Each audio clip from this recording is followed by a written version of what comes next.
Olá pessoal, tudo bem? Galerinha, essa semana a gente vai continuar falando um pouquinho sobre a arte, a obra de arte, nesses diálogos todos que acontecem na sociedade, tá certo? A gente vai da página 62 à página 74, e aí a gente vai falar um pouquinho sobre a arquitetura moderna, né? Então, depois de ter visto tanto a arquitetura através de outros estilos artísticos, através de outros séculos, a gente fala um pouquinho sobre a arquitetura dos dias atuais, ou a arquitetura que foi evoluindo, na verdade, ao longo do século XX. Tá certo? Galerinha, logo na página 64 já vão ter duas perguntinhas para vocês e isso a gente corrige na próxima semana, tá? Na página 65, o primeiro tópico, arquitetura moderna. Grava bem essa imagem aí, dessa página 65, porque eu vou pedir para vocês uma releitura, tá? Até o final do vídeo eu explico melhor para vocês. Então, aqui a gente começa falando sobre a importância e o porquê começa a acontecer essa arquitetura moderna. A arquitetura moderna ela acontece principalmente após a Revolução Industrial, e aí principalmente com o embasamento de um estilo chamado Arts and Crafts, e com o apoio da escola alemã chamada Bauhaus. Tá? Lembrando que na escola Bauhaus a gente tinha grandes professores, grandes mestres, incluindo ali o Wassily Kandinsky e o Paul Klee, que eram mestres ali da geometrização da arte e do abstracionismo, ou seja, da arte não figurativa.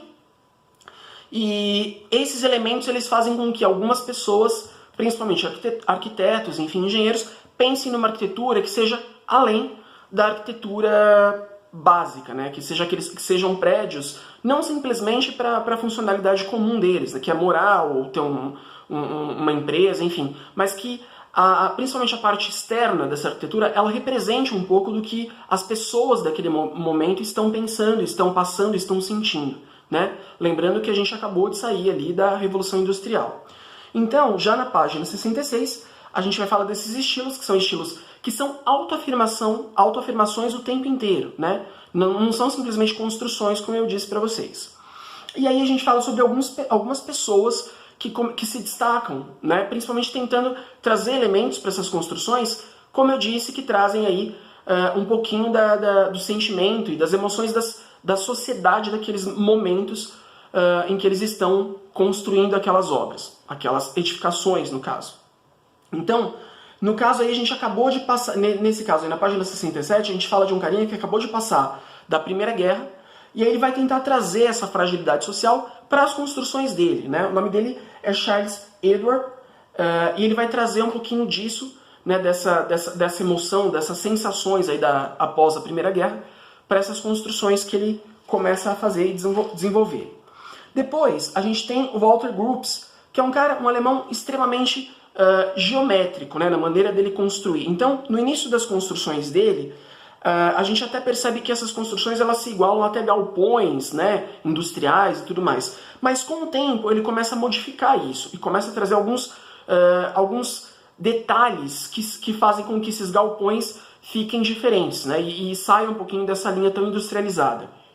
É a marca que eu estou dizendo para vocês, é a marca desses artistas, arquitetos, nessa nova forma de construir as edificações. Página 70, a gente fala um pouquinho sobre o Kandinsky e o Paul Klee, que foram fundamentais para manter essa experiência artística dessa escola, né? A Bauhaus. E aí, com isso, eles incorporarem aí essa nova forma aí de construção artística, seja nas obras de arte, seja nas próprias edificações. E claro que eles inspiram muitos dos arquitetos desse momento, desse período. Depois a gente fala um pouquinho sobre, lá na página 71, sobre o construtivismo russo. O que isso quer dizer? No construtivismo russo, a gente está falando aí de obras, né, de edificações que vão ter grandes conotações geometrizadas. Então são linhas geométricas totalmente representativas nessas construções, nessas obras, nesses prédios, tá? Depois, na página 72, a gente vai falar sobre o neoplasticismo holandês. O que é o neoplasticismo holandês? Também é um pouquinho dessa geometrização das formas, mas é mais sutil, não são tantos detalhes, não são tantas formas geométricas, são mais retos, são mais amplos, digamos assim, essas construções.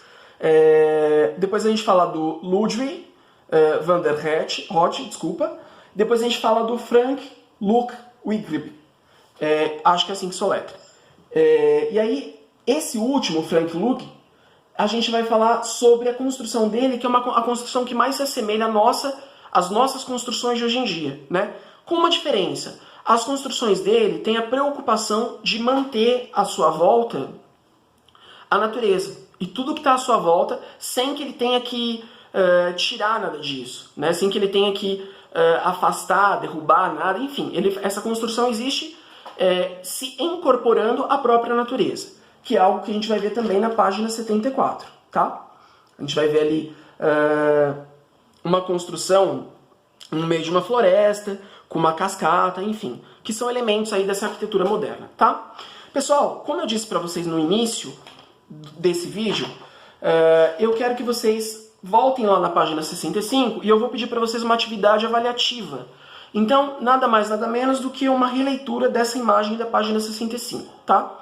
E aí, essa imagem, essa releitura, vocês vão fazer, né, vão criar, desenhar, pintar, enfim, e vocês vão me entregar pela plataforma de arte, como vocês fizeram com a avaliação de arte, tá? Ou, quem não conseguir, pode me enviar pelo meu WhatsApp, que está na plataforma de artes para vocês, tá bom?